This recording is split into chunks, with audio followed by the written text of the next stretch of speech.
You're listening to the Fresh Hell podcast.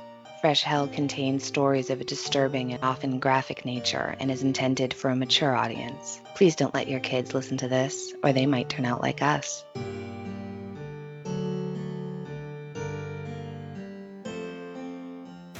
Hey, I'm Stan.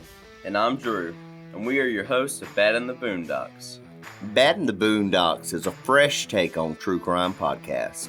We are a father and son team from way back in the sticks of South Carolina.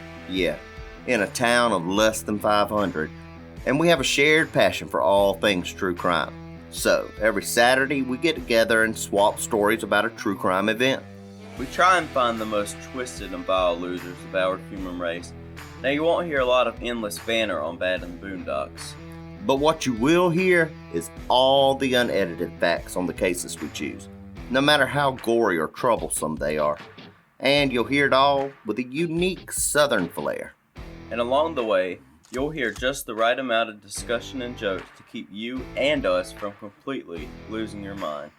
You can find us on all the major podcast platforms like iTunes, Google, Stitcher, Himalaya, and CastBox, or just go to badintheboondocks.com and download all of our episodes there.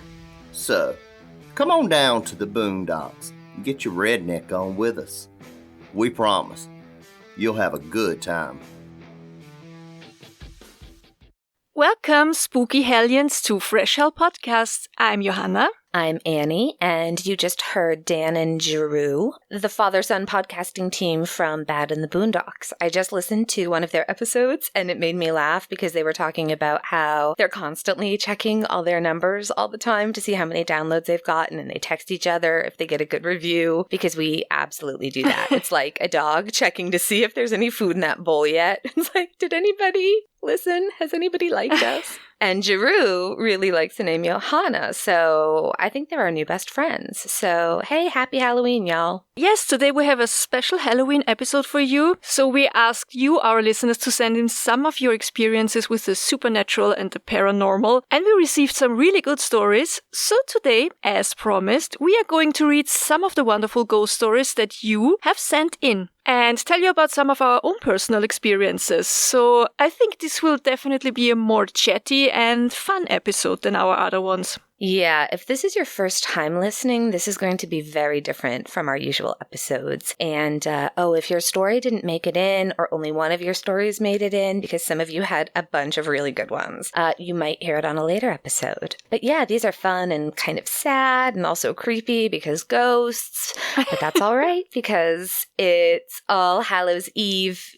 It's the penultimate day of October. It's the night before Samhain begins. It's the night before Halloween. Yes, which in certain parts of the U.S. is also known as Mischief Night, or in Detroit, they call it Devil's Night, which seems to have been, I don't know, sort of like the film The Purge. Like, in 1984, there were 810 fires set around Detroit. Oh my god, that's too many fires. Right? Way too many fires. So I asked Paul about it. He wasn't there in the 80s, but he was there in the 90s working for Ford designing engines, I think. And it was just like typical Paul. He was like, meh, there were some fires. But like anybody who knows my husband, it takes a lot to phase Paul. He's pretty unflappable. Yeah, I think that's partly why you married him, because you are so flappable.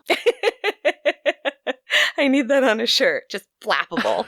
No one uses flappable anymore, and they should. It's such a good word. I was so flappable after the kerfuffle over dinner, I stepped outside for a postprandial cigarette. Postprandial means after dinner. Isn't that a great word? I have a degree in literature. I told my parents it would be useful one day. There you go. On Fresh Hell, you don't just learn a little bit of Austrian German, but also some very weird new vocabulary words. Right, where were we? Devil's Night. Oh, and today is the anniversary of Martha Moxley's murder. Yeah, I think next year is 45 years since her murder, so I really need to cover that story. It is so sad. So please say a prayer, raise a glass, light one up for Martha tonight. Speaking of lighting things up, is Detroit still on fire nowadays? No. Well, I think not. I think it's a better and safer area now, but I'm not 100% sure on that. So let's hope this year is as damage-free as possible. So, all right, are you ready for some spooky ghost stories? Some spooky fuckery? Yes, it's time. It's spooky fuckery time, everybody. Yes, Settle down. Yes. So get a drink, get a pet, get a blanket, make yourself comfortable, and listen to what our Hellions send our way. I can't wait. Okay, let's read our first listener ghost story, shall we? Let's. So this is from Stephanie in North Carolina. Hi, Stephanie. She says, "Hi, ladies. So I have a little tale for you. A few years ago, I lived in a big house outside of Charlotte. Just me, my ex-husband, and the 2 dogs.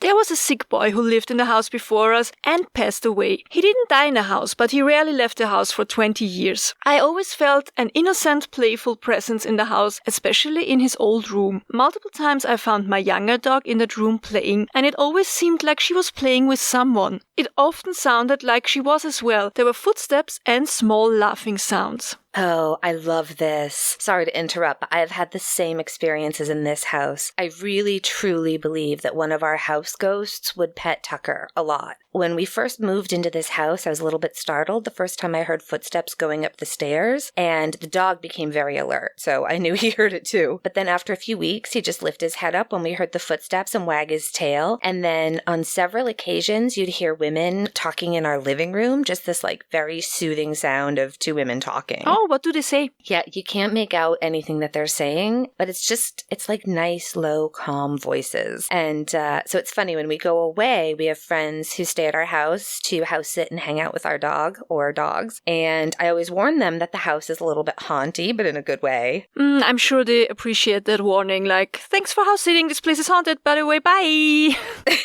Yeah, pretty much exactly like that. Most of our friends do not believe at all. So our friend Jim, though, total skeptic. He was here watching Tucker and maybe Abby, and he emailed me once at like 3 a.m. saying something like, "Okay, I'm a believer. Who are the women talking in the living room?" Yeah, and my sister hears piano music, but only from the one guest room. But yeah, anytime a dog, cat, or really any other sentient pet reacts to something, it just makes it a lot more real, doesn't it? Yes, and I can't emphasize enough how much I would hate that. Thank God Jem and Leela never behaved like that. Except for once when they convinced me that someone was standing in our garden in the middle of the night. Oh, God. Yeah, but then you actually did have someone in your garden, thankfully a neighbor, for non-nefarious reasons, and they did nothing, right? Right. Our neighbor climbed into our yard in the middle of the night, and honestly, I wish our dogs would alarm us if anything like this happens, but no, they slept right through it. Oh, man. Yeah, fortunately, Tuck and all the other dogs we've dog sat, and, we dog sit a lot. Anytime they look up at things or track something with their eyes, their tails are wagging. So it's only creepy if you don't already know that this place is kind of ghosty. But I love this story. Well, hang on, because this story gets worse as the letter continues.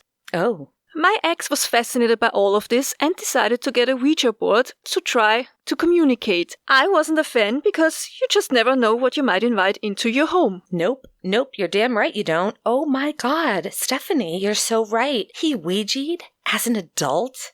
Did you put this action in the divorce papers? I hope so, because, such bad news. Okay, sorry, please continue. From that point on, the innocent presence wasn't around all that much, but a much darker one was. Multiple times I would wake from a dead sleep to see a male shadow in my room and just an overwhelming sense of fear. My dogs also felt it and would either get very close to me, I'm guessing to protect me, or they would back away as quickly as possible. The night that my lamp came flying at me in the middle of the night was pretty much my last straw. It was early September and the AC was on, so it wasn't wind or anything like that. I stopped sleeping in that room and luckily for me, Hurricane Irma destroyed the house about a week later, so I didn't have to live there anymore. Stephanie, okay, wow. I don't even know where to start with this. I'm trying to organize my thoughts, which is hard for me. The shadow is creepy. I've only seen shadow people when I was on Ambien, which is a whole nother story. But Johanna, what are your thoughts on that one? I love how she says that thank God the house was destroyed in a hurricane, because that's pretty much how I would feel.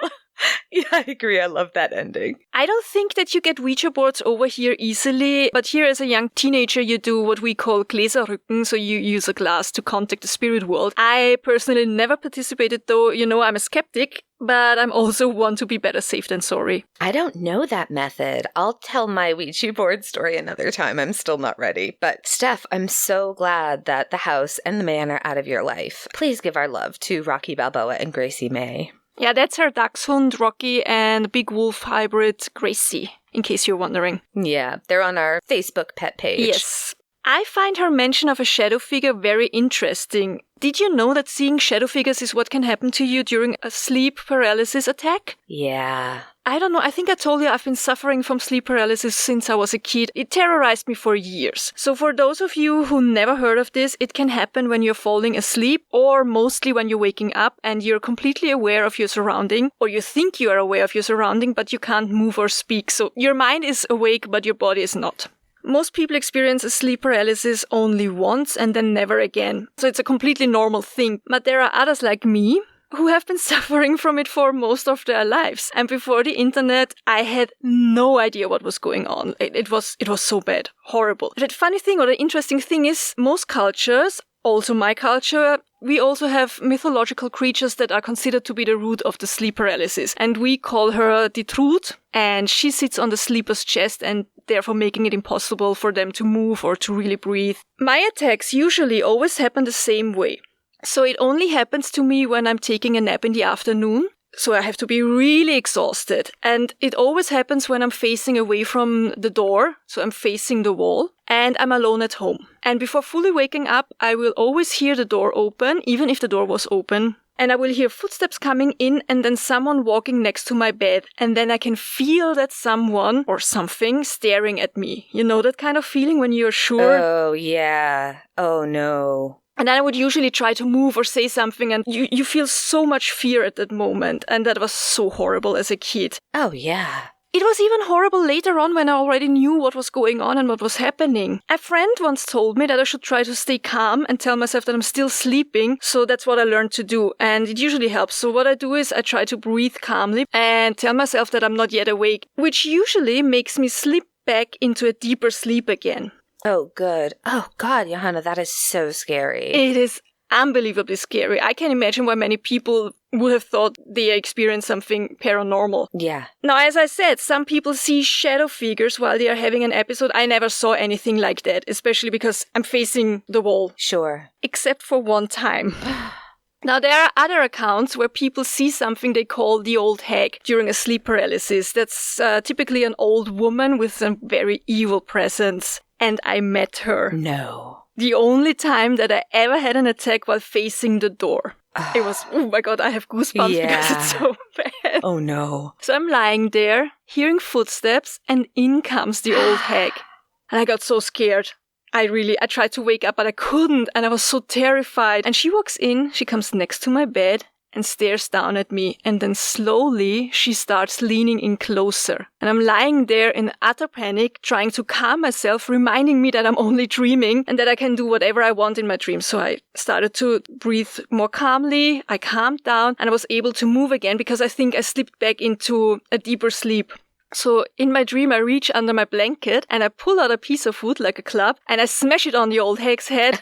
And that's when I wake up. Oh. That was the last time. That was the one and only time that I ever saw her. Oh, my dog. That's terrifying. Wow. So I know that there's a lot of current thought on people who believe they were abducted by aliens is explained by sleep paralysis. It would make perfect sense, to be honest. Yeah. You feel so exhausted and sometimes your body hurts so much afterwards because you tried to fight your way out of it. And you're rigid. Mm-hmm. Yeah, my husband is funny because, your brain shuts your body down when you sleep so that you don't get up and enact your dreams and hurt yourself. Yeah. And Paul, as he's falling asleep, you can physically feel he gets all twitchy when his muscles are shutting down. It's funny. So do you still suffer from the sleep paralysis? Now and then, but not very often anymore. Oh, good. I think it's because we have the dogs, because for me, sleep paralysis only happens when I'm home alone. So every weird noise, like, someone walking past our house or something, is confusing my brain, and my brain tries to make up some very scary explanation for that noise. But I think that when someone is home with me, the brain is just like, that bump is just, that was jam. Yeah. It's funny how that works. It's the same way. I'm a light sleeper and I have the same problem where lots of things will wake me up. But if it's the dog that wakes me up, even if it's just the dog's moving position or licking a paw, but it's funny because it's like my brain knows it's the dog and I'll slip right back into sleep like I never woke up. Even when there was like a 160-pound dog dreaming and tap dancing on my kidneys, it's like, no problem. It's like right back into sleep. I love when they do that. It's the cutest thing. So cute. Oh my God, it's the best. So, all right. So back to Steph's story. The lamp flying. Oh, this reminds me of the apartment that we lived in St. Augustine. It was the worst place I have ever lived in terms of ghost activity, and also the worst in terms of general habitability. There was no heat or air conditioning. We had space heaters and window units, and there were vines growing into the house from the outside, which we all thought was super charming. You could also sort of look down through the floorboards into the garage, which was pretty much full of paint and other just highly flammable materials. My dad hated it when I lived there. Like, I had to call him every day to reassure him I didn't die in a fire. The two main things there was so much stuff happened in that apartment. So this was in St. Augustine, Florida, off Lemon Street, for people who know St. Augustine, not far from Fountain of Youth Tattoo. And it was bad. So the two big things were things being broken. For example, we had a gallon of Paesano, which is a pleasing and very cheap gallon of Chianti by Ernst and Giulio Gallo. And it was on the top of the fridge unopened. So my roommate and still one of my best friends, Susan and I, were watching a movie one night when all of a sudden we heard this absolutely horrific crash and shattering coming from the kitchen. It sounded like an entire hanging pot rack full of pots, which we didn't own, had fallen. And you'd hear that. You'd hear sounds that made no sense in that place all the time. But this was very loud. So we went running into the kitchen, and the gallon jug of wine had smashed into the sink and counter across the kitchen, which was like 5 feet away. And there was just wine and broken glass everywhere. It was a gallon glass full jug of wine. So even if it had been like placed at the edge of the fridge accidentally, which it definitely wasn't, there's no way that like if the fridge turned on or, like did a humming thing and it fell, there's no way it would have fallen 5.5 feet away. Do you know what I mean? Like it completely defied physics. It was very, very strange. Yeah. And so not infrequently you would hear or see things crashing or breaking just a really, really long way from where they were normally. The other thing that we really didn't like was sometimes I'd be absolutely certain I'd hear her calling my name. It sounded exactly like her. And I'd be like, what? What? And she'd keep calling, what? And finally I'd like go into her room and be like, what do you need? And she wasn't home.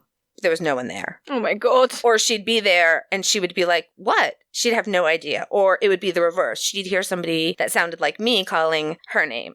Yeah, not a big fan. That, and then the doors like randomly opening and closing and fans changing speed all the time. God, yeah, that place was a real death trap. But we had some good times there. I'm a little bit scared now. So I would prefer if we go and move on to our next story. I don't even want to think about your wine story. Though I can understand, I hate wine too, so.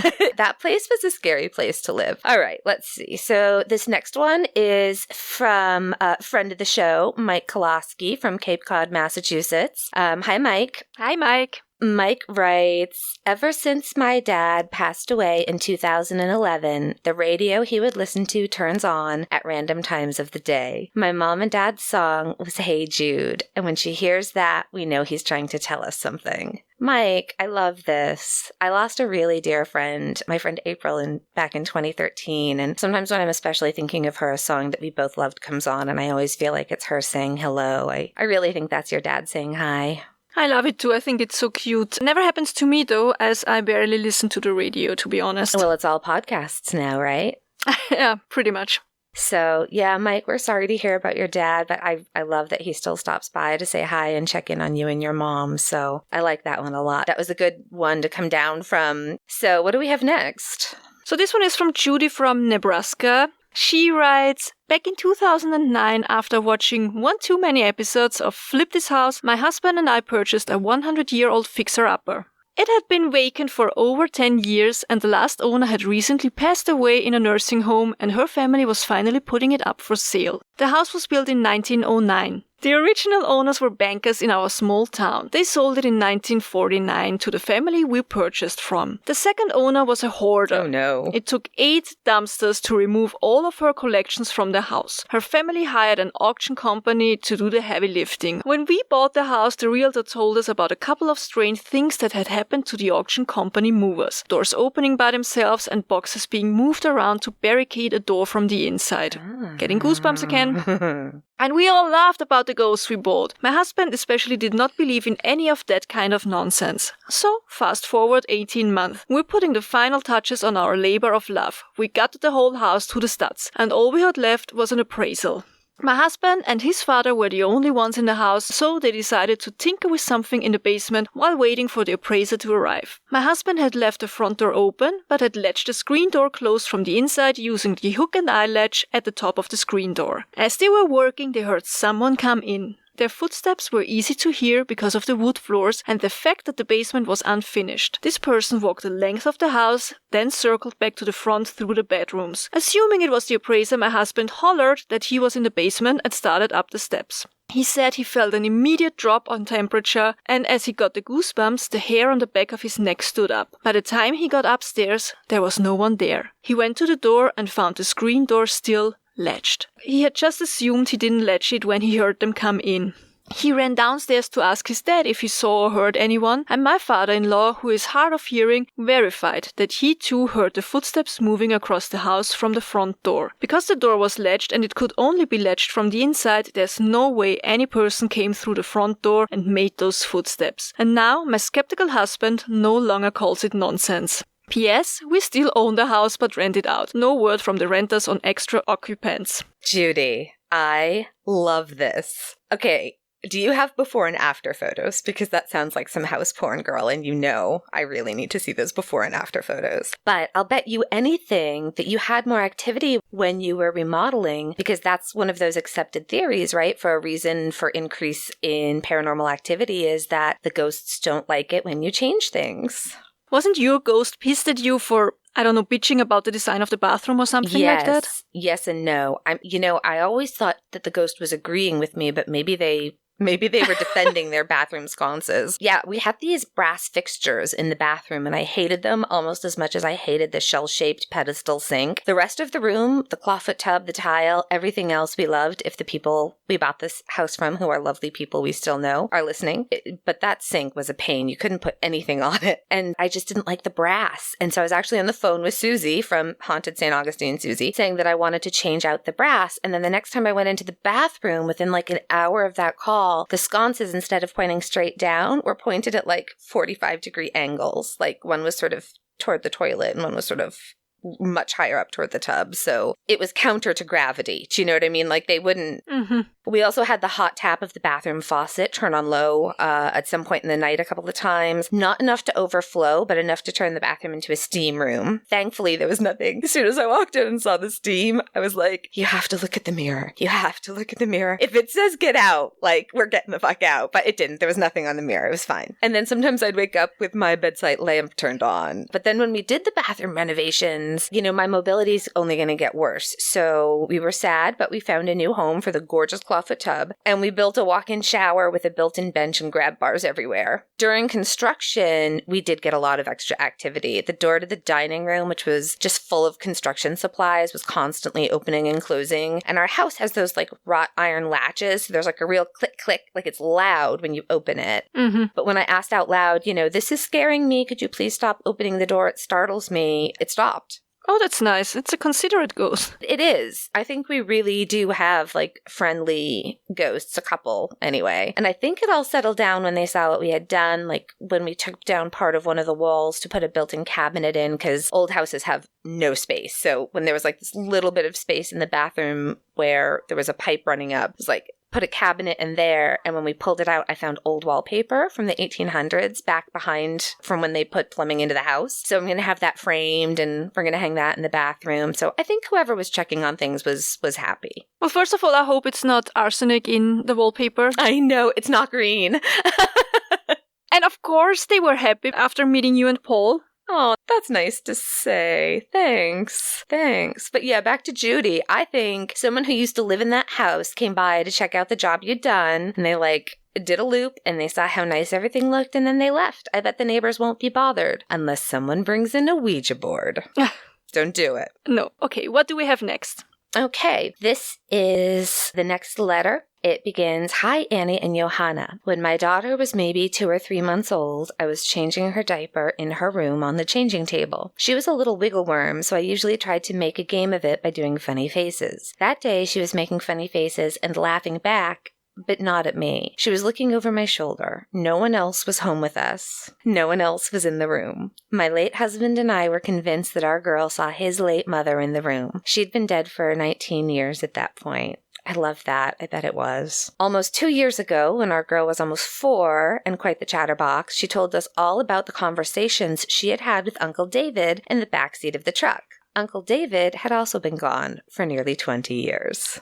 Not quite a ghost incident, but along the same vein, a year and a half ago, we were playing outside on a surprisingly nice day in March. My daughter liked to pick the dandelions and make bouquets. At one point, she picked a single bloom, looked me square in the eye, and said, "This is for Uncle John." And she put it in the barn. The next day, our friend John fell off the roof of his farmhouse and suffered a severe brain injury. He's still with us, thankfully. As she's gotten older, my girl's connection to the other side seems to be waning. I know she's dreamt about her daddy. He died in April, but she hasn't said that she's seen him hanging around. Smart man. He's no doubt hunting the beaches of Hermosa Beach. Much warmer down there. From Kim Menard. She's in Sequim, Washington, and she is at knit.lit on Instagram. Kim, I absolutely love these stories about your daughter, and I have no doubt that her dad is keeping an eye on both of you, smiling when he sees you both happy. And I just so wish you weren't in this club. You know, the Churchill quote that we use at the end of the show, "If you're going through hell, keep going," that became kind of a mantra of mine when I was widowed. I think if ghosts exist, kids really seem to have more sensitive antennas for these kind of things. Mm-hmm. Like my half-brother, he is 22 years younger than me, and I remember a couple of creepy things that happened with him, because at the time my mom was living in a very old farmhouse that was built in the 1750s, and I remember my sister and I once babysat him when he was around 3 or 4 years old. That means I was 25, 26, and my sister was like 14. And we were watching TV downstairs, some kids show, so nothing scary at all. And to the right of the couch, the wooden stairs led up to the bedrooms. And all of a sudden, he stared at the top of the staircase in total shock. Like Danny from The Shining. Shock face. Oh no. Yeah, and he covered his eyes and he tried to hide behind us, and he kept insisting that someone was standing there and that person was staring down at us. Nope. Ugh. Don't like that at all. Another time he came inside from playing outside and he held the door open and said, "Sure, come on in, all of you, come on in." My mom was like, "Oh sure, your friends come inside." And she was, playing along with his imagination. But then like a while later, while sitting at the kitchen table, my brother asked her, "Hey mom, you don't mind that he's leaning onto you?" My mom got really scared. Yeah, that would be creepy. I can't blame your mom. It's so funny. I have vivid memories of knowing certain things when I was a kid. Like, I know who was calling on the phone, on the rotary dial phone before caller ID. Kids listening to this today are like, of course you knew who was calling on the phone, but we didn't used to know who was calling on the phone. And I've had a lot of dreams come true, actually. The only thing I've still kind of got, you're going to think I'm nuts, in terms of psychic witchiness, is I'm very good at knowing when friends are pregnant. I'll dream it and I'll call them, and it's oftentimes before they even knew themselves. Yeah, I've called friends a few times, been like, "I had a dream last night you were pregnant. It's going to be a girl. Call me. Bye." And then I'll get a call like, "I'm absolutely not pregnant. You're nuts. Stop the eating before bed." And then they'll call me a few weeks later and be like, "You're a witch. I'm pregnant." And it's pretty funny when it happens. Had a couple of death premonitions too, which is a little bit disconcerting. And I don't know, funny things too, like, I was always really good at picking out which suitcase the money is in on that Deal or No Deal game show. Yeah. But it's never anything useful for me, like picking a lottery ticket. I have terrible luck. I just wanted to say, could you please think of the numbers for the Euro Millions? That would really help me out a lot. I wish. I can be at a casino and I'll just like watch the roulette wheel and I'll say to whoever I'm with like red, black, and I'll guess it right every time. But if I put a bet down, wrong. It's like I can't win. So, yeah, doesn't work. All right, let's see. Shall we move on to our next story? Yes, let's. Okay. This is from Wendy in Cleveland, Ohio. Hi, Wendy. Wendy writes, "My parents built their small ranch-style home in 1977 and have had experiences. My mom was washing laundry in the basement, cellar for you New Englanders. Yeah, that's right. When she heard someone upstairs. At that time, a large part of our family all lived on one 100-acre grape farm, so it wasn't unusual to have someone stop over. My mom called upstairs. I'm in the basement. She heard back, 'Barb, Barbie, where are you? My mom called up again louder. I'm downstairs. A few minutes passed, and she heard someone walking down. Barbie, where are you? Do you hear me? Mom heard the voice of her long-dead grandmother inches from her. I like that, though. Yeah. Yeah. In March 1997, my great-grandmother had passed away at the age of 93. It was a really hard thing for me to deal with. I had horrible nightmares about her crying in her coffin, yelling for us to get her out, awful things every night for weeks. I woke up in my pitch-black room crying. Girl, I used to have the same nightmares after people I loved died. I felt my mom come in and sit next to me. She ran her finger through my hair a few times and sat with me until I went back to sleep, patting my back every few minutes. In the morning, I told my mom I was sorry for waking her up and about my nightmares. She told me she never heard me and hadn't come into my room. I didn't have nightmares like that anymore, though I did continue to have visits from Grandma Ross in my dreams. I love that. I loved it too. That's another thing that my half-brother once did. When his grandfather died, he told my mom that he just saw his grandfather outside and that he said hi and that he then flew away. I love it. So the first night after my late husband had passed away, I was lying in bed and I just vividly remember feeling so desperately sad and just lost. It was even hard to cry, never mind breathe. I vividly remember someone sitting down on my bed and sort of hugging me and patting my back and rubbing my back. And I just felt immediate peace and fell asleep. And I still think it was my late husband because there was no one there. There were other people in the room with me, but nobody was, And then after that, for a long time and still today, I would have very unusual interactions with wildlife around times that were particularly hard or dark for me. And I don't know, I just always felt and still feel like it still happens today, like it was Adam. Except now, since his uncle Robin passed away, who I just adored, he was the most wonderful man. He was from Scotland, so I could just listen to him read the phone book. Our last trip to the UK, which was right around this time last year, I had so many funny encounters with English robins that I'm now convinced that Adam has taught his Uncle Robin the bird trick, because I saw more robins on that last trip than I have in like the past 20 or so visits to England combined. And in places that you just wouldn't expect to see them, like parking lots and stuff. I think that's lovely. I do too. Yeah. It makes me happy. I don't know how robins look. They are the red ones, right? With the red chest. Yes, they are. And it's funny because English robins and American robins are completely different birds. Okay. English robins are a lot cuter. They always look a little bit pissed off. They're rounder and fluffier. I'll post pictures on our Facebook because we don't really have any pictures to post, so it's going to be a weird collection of photos for the Facebook group this episode. But yeah, English robins are like fat and fluffy and cute, and American robins are more predatory looking. But I love them both, but totally different birds. What animal does Adam send you? Also birds? Yeah, all kinds of things. Lots of birds, especially just birds landing on me every so often. It was goldfinches when he first passed away because it was in August and there were goldfinches just everywhere. And then my dad actually had cancer, was diagnosed with cancer like 6 months after Adam died. And I was down at the Cape outside really late at night smoking the last cigarette. I still smoked then. And just like looking at the stars and telling Adam, like, I'm not ready. I can't.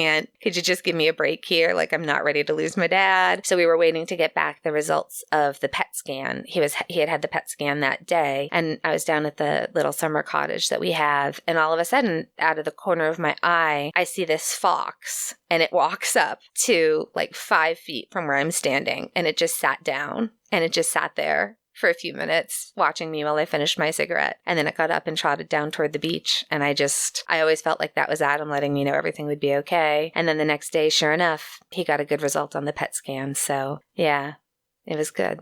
And I actually have one more story. This one still gives me body chills, like full body goosebumps. So April, who I've mentioned before, she was nearing the end of a long battle with cancer, and she had 2 very young kids at the time. And boy, did she put herself through hell trying to just get as much time with her babies as she could before she had to leave them. Well, she had been really good friends with Adam, and she was also super close to her dad. He was a great guy, and he had passed away not long after he was able to walk her down the aisle. So once she got sick, I used to talk to her dad and to Adam all the time, and she would too. And we'd say, not yet, not yet. You know, she's not ready yet. They're going to Disney World next month. Not yet, not yet. And it was sort of a joke between us. And then one day I got the call from her husband that there had been a change overnight and to please come. And so Paul and I went, and so did all of her close friends and family. She always said she wanted everybody with her when she went. And so the moment I saw her, I said to her dad and to Adam, okay, she's ready now. Please come and get her. She turned a corner that there was no coming back from. Yeah. And there were a ton of people there, and all of her closest friends and family, everyone close enough to get there in time. And so I went to have my few minutes of alone time with her, and she looked in my eyes and she said my name. I was holding her hand with my right hand and just telling her how much I love her. And I felt someone come up behind me to my left-hand side and wrap their right arm around my shoulder, pulling me to them in sort of a one-armed hug, where I felt myself being pulled like to the left and back a little, like hugged and snuggled. And so I turned because I thought that it was her oldest and best friend Jody, but there was nobody there. Nobody was there. I told April I'd be right back. I went to the kitchen and told her mother, Jody, and her husband that I had a feeling that her time was coming. They went to her side, and she passed away a few moments later. And I actually think her dad, I do think that her dad came to get her and that Adam was letting me know that they would look after her. So she had one of the most peaceful, beautiful deaths I've seen, and I miss her every day. So, you want to read the next letter while I stop crying? Wait, I have to stop crying myself. Don't make me cry. Sorry. Don't do It was just really, I'm just so glad I knew her, and her passing was really profound. Yeah. She was a pretty awesome lady. So... No, it's happy though. That one for me is so happy because it's like she did everything she could. She was ready to go, you know, and she had said before, like if it weren't for her kids being so young and wanting the memories, she wouldn't have put herself what she went through to stay here. She did get 4 years with stage 4 metastasized cancer, which is pretty amazing. So that hug was so... I still can't believe there was no one there. Do you know what I mean? Because it was just so clearly there. Yeah. Did it feel like Adam? Yeah, it did.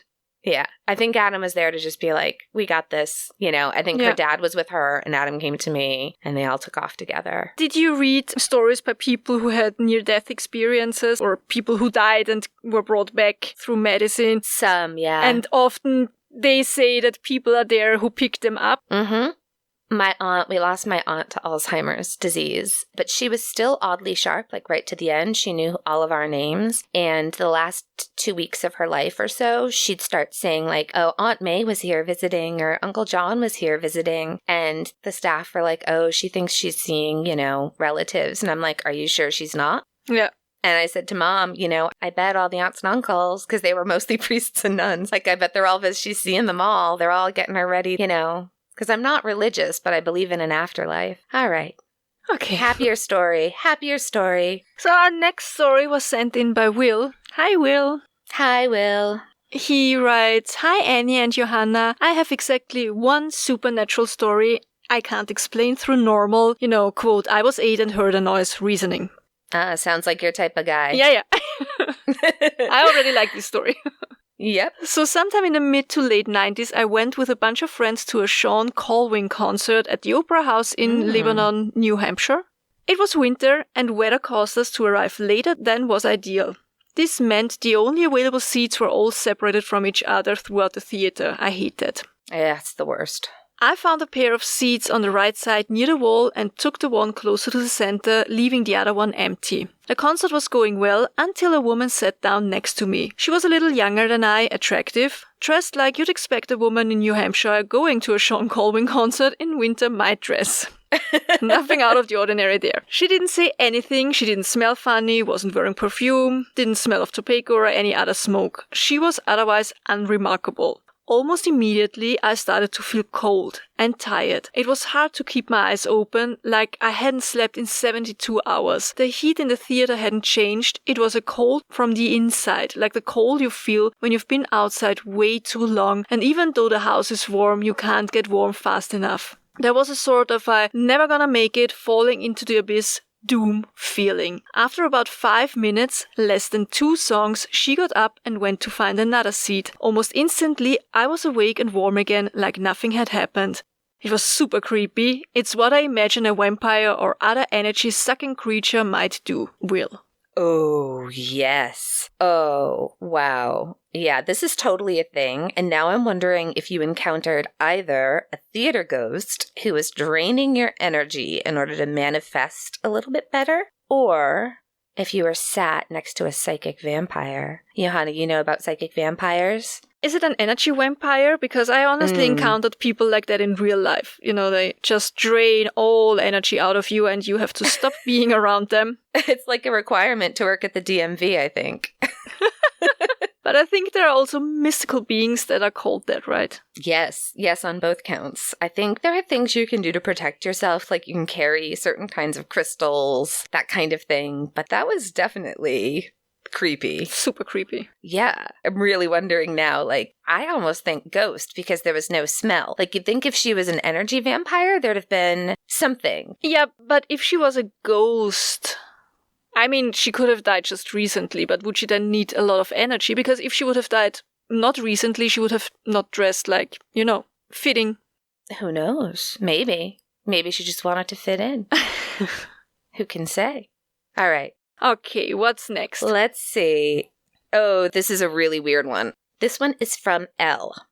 I was solidly in the skaters stoner crowd in high school. High school was in Queens, NYC, and it was the 90s. America's mayor, Rudy Giuliani, was still just New York City's mayor. His crackdown on pot led us deep into the woods for our smoking sessions. I know, right? How deep in the woods are you going to get in New York City? But we were fortunate enough to live by Forest Park, the most wooded park in all of NYC. There were places you could go that still felt and looked remote, but you could still always hear cars, at least faintly. Our favorite spot was in this bowl where there was once a pond, but now is an abandoned baseball field that flooded all the time, go figure, so nobody used it. We first met the drug monster on a September afternoon. We'd just arrived at our spot. It was the usual crew of 5 of us. 2 girls, 3 boys. A was rolling a joint. He was the best at it, and the rest of us were just hanging out. K and I were doing K's homework. M and J were just sort of fucking around like boys do, when suddenly we heard them call out to someone. There was this other kid sitting in a tree watching us. He didn't move for the longest time, and then he waved at us like it was a delayed reaction. We all got creeped out and noped our happy asses home. Yeah, I would too. A few days later, we decided to try our favorite spot again. The weird kid had faded back into the collage of other weirdos you encounter on a daily basis living in a city. This time, we had the place to ourselves. A rolled a joint and we circled up.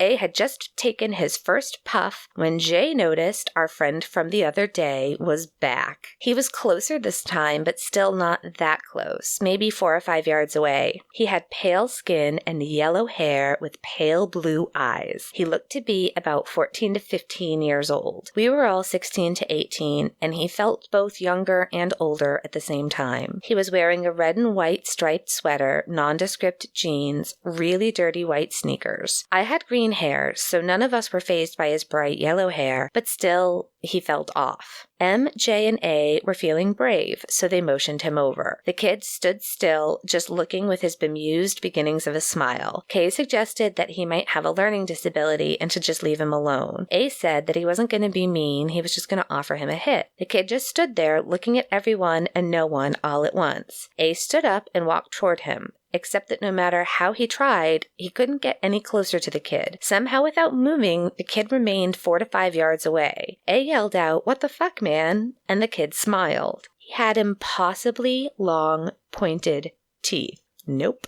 We all took off through the woods and didn't stop until we hit the safe pavement and the lights of our block. Yeah. We talked about the drug monster for weeks after. We told ourselves it was just some creep with really good Halloween teeth. Everyone who wasn't there said we were just high. We allowed ourselves to agree because it was a lot easier to reconcile than whatever the fuck that thing was. No one ever suggested we go try and find him again. As a matter of fact, we never went back to that spot. The Parks Department has turned it back into a pond now, so the exact spot where this happened is underwater. We still talk about him from time to time when we're reminiscing. It's a fun story now, though, not gonna lie, I always get those same butterflies in my stomach every time I think about it. L. Okay. impossibly long, pointed teeth. I don't know. I think I'd have yeeted that weed and joined a convent. No, I'm kidding. I would never do either of those things. But wow, that is scary. Yeah. And let me just assure our listeners, if they do not partake in the devil's lettuce, smoking pot will not make you hallucinate a demon teenager. What the fuck did you see? What did she see? Look, I don't know though. I once was convinced a mime was trying to jump me in the streets. It was so scary, I freaked out. Until I realized that it was just a guy in a striped long-sleeve t-shirt who walked past me. It was probably a high potency sativa. They can make you more anxious if you're prone to it, or they can cause the infamous dreaded paranoia reaction that sounds like you had, especially if you get a little bit too high. That kind of sounds like what happened to you. So one of the ways I'd compare cannabis and alcohol, it's like my brother-in-law gets very morose and sad and like in a really bad mood if he drinks tequila, but everything else is fine, right? Or like one glass of wine from my mom, she's loaded. It's the same as like 3 Manhattans. You know how alcohol is funny? Like certain alcohols are funny? It's kind of the same way with cannabis. So yeah, you have to understand just a little about the strains and what effect you're looking for. But there was a guy in a striped shirt walking along with you, right? Yeah. Yeah, like you weren't hallucinating. You were just too high and got a little afraid of a guy who looked like he might be a mime, which I think we can all relate to. Mimes are fucking creepy. So creepy. Right? I had to do mime as part of my theater classes as an undergrad. I had to stand on a corner and perform in St. Augustine, so that was a nightmare. But yeah, I don't think that what Elle saw was corporeal. The whole not being able to get near it, it's just spooky. And the long pointed teeth, they don't help, like, at all. Oh no, I don't like that at all. Ugh. Okay, so one last from Terry from Louisville. So this is about her visit to the Borden house with her grandniece Lauren. And she writes, "It was my gift to her for her high school graduation. I had rented Liz's room, which is pretty spacious, and Emma's, which is tiny. And when we entered the house, I watched my camera battery drain to nothing. The host said, that happens all the time. It's an easy energy source for spirits to claim. I didn't know that. We did the tour, went to dinner, came back and went to bed. We were too scared to sleep separately, so we squeezed ourselves onto Emma's bed. That night, I distinctly heard footsteps come to the door, pause, and then retreat. I also heard the most agonized, otherworldly sobs and moans in a male voice. Oh no. I asked Lauren if she heard that. She said no. She heard kids playing and a cat. Max, the Borden house cat, wasn't there that night. People say, oh, the host plays sounds to freak people out. But how could she make 2 people who are literally smashed together hear totally different things?" She couldn't. That's very creepy. Good one, Terry. Johanna, do you still want to go stay the night there when you come visit? Yeah, sure, I'm still up for it. I think the ghosts leave me alone anyway. All right, do we need to smash ourselves into Emma's bed? Probably. I'm not gonna lie. Probably gonna happen. Yeah, we'll do that. It's okay. That's okay. So, oh, I love it. I think that for me, the thing that's interesting about this stuff is that before my late husband died, I used to be fascinated by ghosts, but also very, very afraid of them. I have other ghost stories to share in future episodes. I haven't told you all of them today, but it used to really terrify me. Like I was interested, but also terrified. Same way I was about serial killers. But then after Adam died, it's like all of a sudden, that thing that you used to think was creepy, it's actually just, well, ghosts were just people before. And what if it's one of those people that I've lost coming to say hi, and then you just desperately want that contact? And I know skeptics will say you see things where they aren't because it makes you feel better. But that's basically the basis of every single religion on the planet. If it makes me feel better to think that it's someone I love coming to say hi, that's my religion. All right, I think that's a good place to leave it. Listen, friends, we really hope you enjoyed this special episode. We laughed, we cried, we'll sleep with the lights on. Please take a moment to leave a review if you haven't yet. That would really help us out. Come say hi on Twitter and Instagram. You can find our merch links. Yes, we have a merch store now, and you find the links on our webpage, which is www.freshhellpodcast.com, and on our social media. Absolutely. Come say hi on our closed Facebook group. It's fun. There are more and more interesting hellions from all over the world joining, and we love it. Please, tell your dogs we said hi. Yeah, and if you're going through hell, keep going. Tschüss. Happy Halloween.